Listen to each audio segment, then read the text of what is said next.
Hey everyone, I'm Todd Trulock with ToddTrulockKnives.com, and today I want to go over some beginner knife sharpening steps. I have 3 easy steps that you can use to get your knife razor sharp, and I have 6 tips that I want to give you that'll help you some. So I'm a knife maker, and so I get asked all the time how to sharpen knives, and I've been a knife fan and since I was a kid. As a matter of fact, what I want to show you today is how my great-grandfather taught me how to sharpen knives when I was a teenager. So first, let's talk about what do you need. So it's not that complicated. I mean, you can go to Amazon if you want to, and you can buy kits and systems and spend quite a bit of money to be able to sharpen a knife. But quite frankly, I use a tri-stone. It's a Smith's tri-stone. It's I think $50 or $51 on Amazon. I sharpen a lot of knives. I've had it for a year and a half. It's still good to go. So you don't need that much. This is a coarse 325 grit, a diamond stone. It has a fine, which is 700 or 750 grit, and then an Arkansas stone, which is around 1200 grit. And that's really all you need. I bought some Smith's honing solution. You can use water if you want. I like honing solution. It's a bit more oily, and I use that on the stones so that the stones are slick and smooth. And then a leather strop.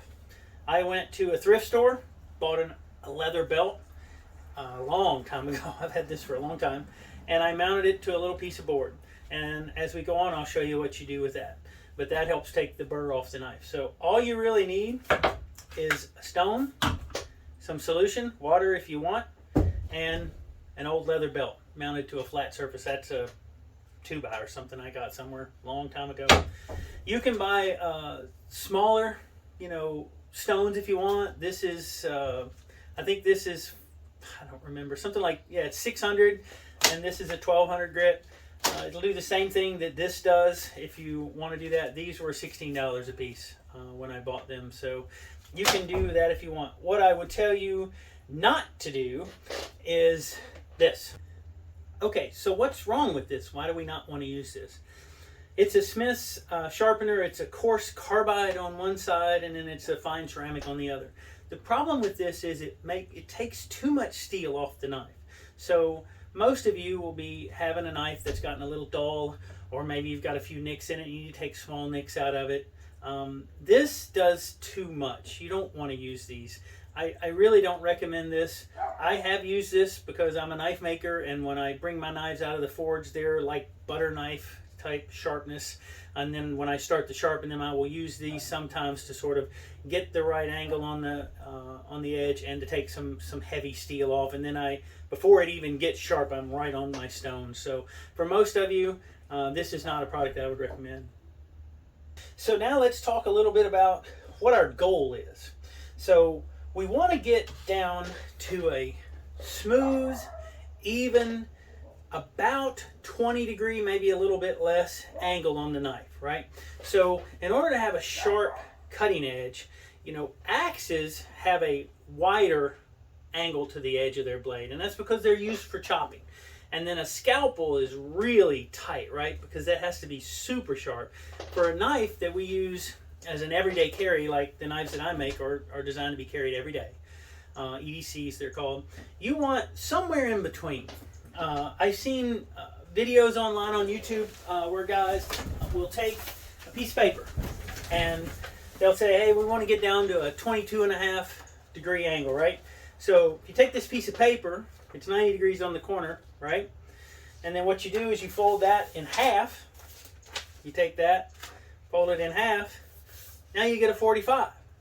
If you take that and fold it in half, like so, you end up with half of 45, which is a 22.5 degree angle, and they'll tell you to sharpen to that angle. I think that's too much for a really sharp knife.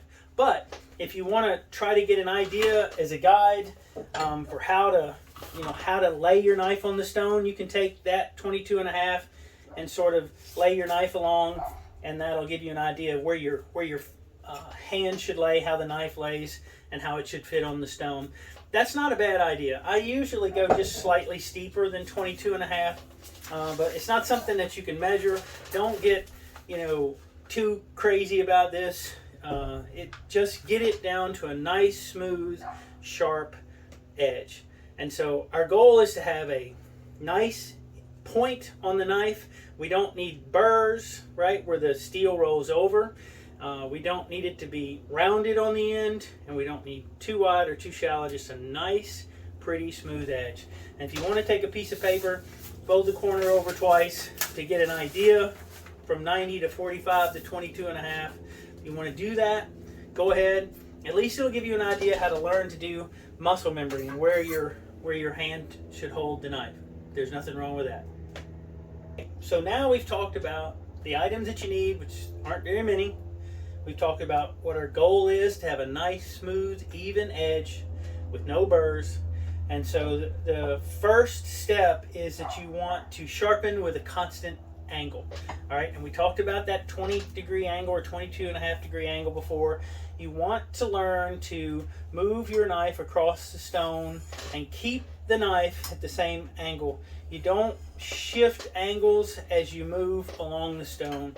You want to make a nice, pretty, you can push, I generally push, you can push and pull if you want, but you need to be able to teach your hand the muscle memory of keeping that nice, smooth angle. And it won't take you long of doing this until you'll get to the point to where your hand will just know where to go. But it's important as you move along not to switch the angle of the knife. So when I'm sharpening, I watch the knife and I watch for that angle on the stone to stay the same and not shift as we go along. So constant angle is important, and that ends up with having the blade nice and smooth, nice crisp angles along the whole length. So constant angle, step number one. Step number two is constant pressure. You don't have to just lay in on a knife. You'll notice when I sharpen, I usually don't have two hands on the knife. I usually hold the stone with one hand and then push with the other. And it's a fairly gentle pressure.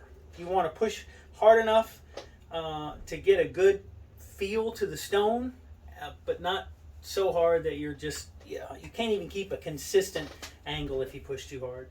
But you don't want to push too hard on the tip and then lighten up as you go toward the base. And if you're pulling, you don't want to be too much on the base and then lighten up as you go. You'll notice how as you come to the tip, I'm picking up the knife to keep the same angle on the stone. So constant pressure, constant angle, those are the first two steps. They're fairly simple. If you can do those two, then the sharpening process actually gets pretty simple. The third step is that I want to make the same number of passes on each side of the knife.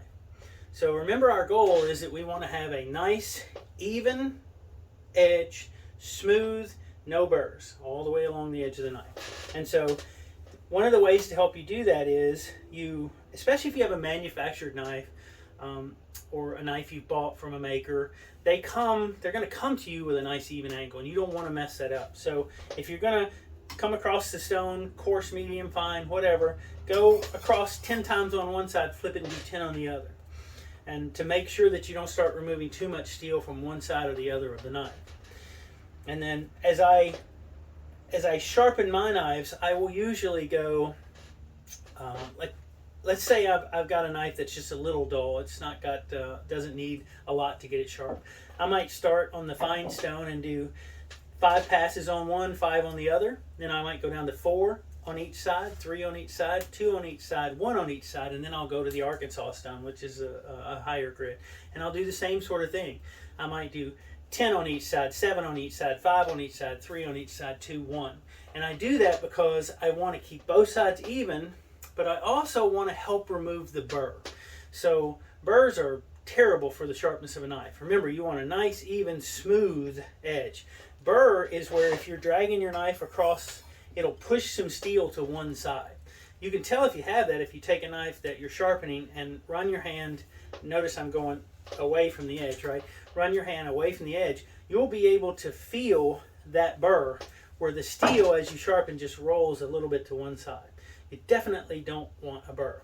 And one of the reasons I do the step down 10-7-5 or 10-9-8 or whatever you want, depending on how much you're trying to remove on steel. But I'll go from a number and work my way down to 1 on each side.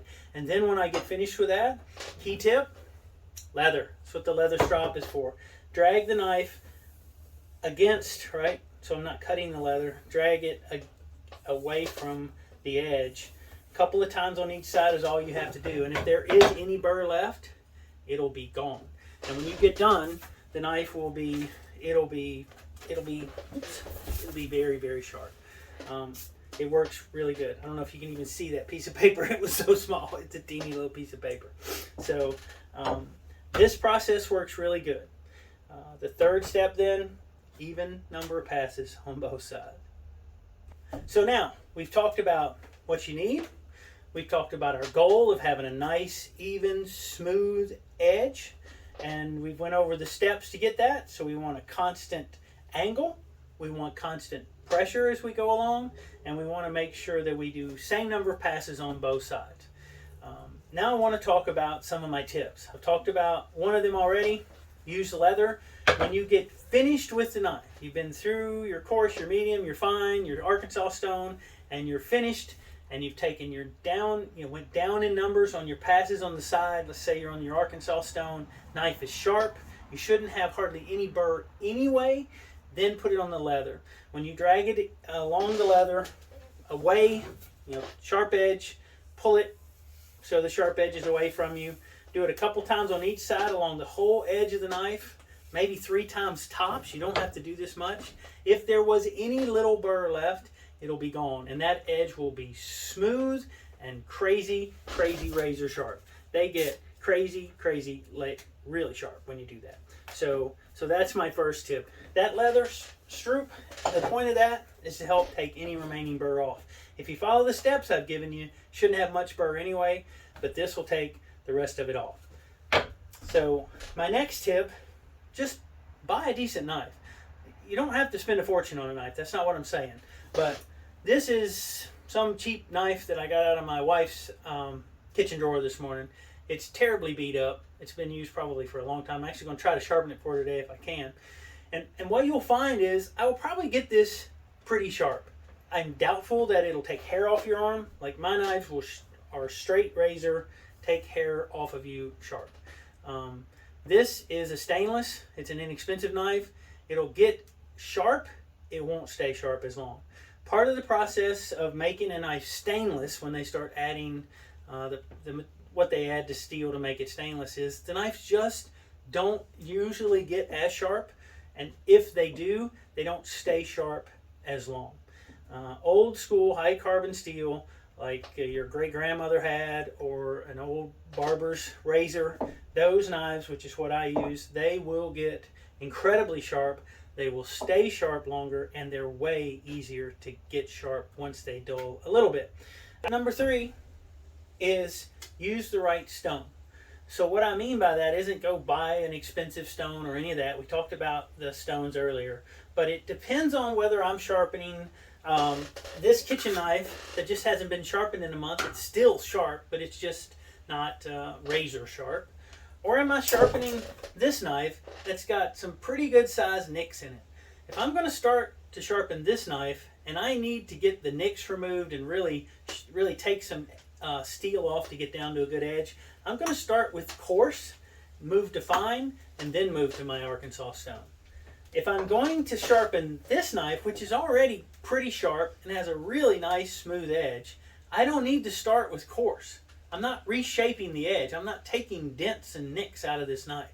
I will probably start with 1 pass on my fine stone at 750 grit, and I might do 5 on one, 5 on the other side, and then 4 on one, 4 on the other side, 3, 2, and 1 on each side like we talked about. And then I'm immediately going to go to the Arkansas stone and do something similar.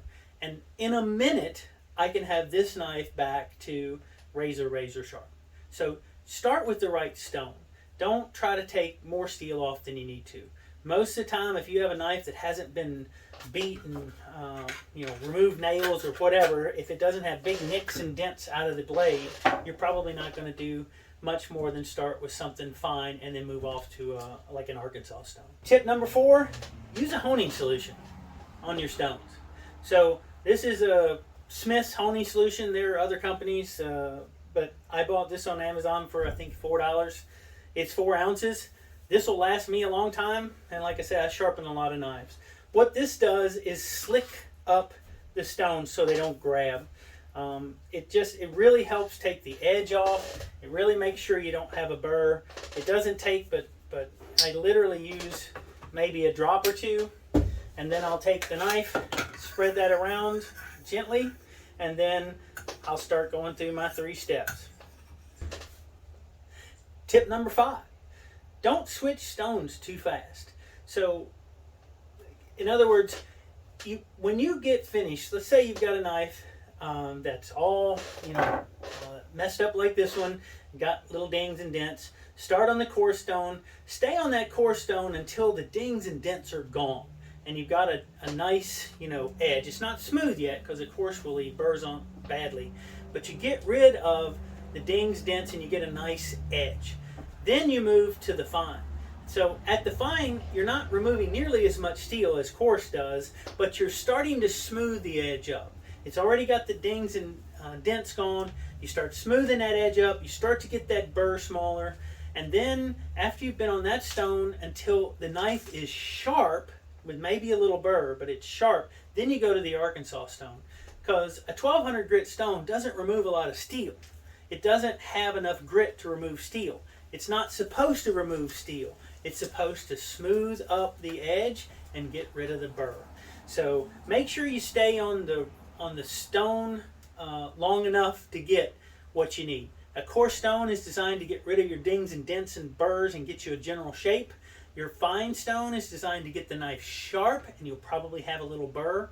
Then you go to your Arkansas, your 1200 grit. That's where you get smooth, really sharp, and then that leather stroop, that takes off the rest of the burr. My 6th tip is the most important tip. Be careful. If you learn to sharpen knives the way that I've shown you today, be careful with the knife, because it will cut. It'll cut anything you want to cut or maybe don't want to cut. So please, please, please be careful with your knives. They are wonderful tools. I love knives, obviously, but do be careful. A beautiful sharp knife is amazing, but it can also hurt you. So I hope you guys enjoy. Please leave me a like, and good luck with your knife sharpening.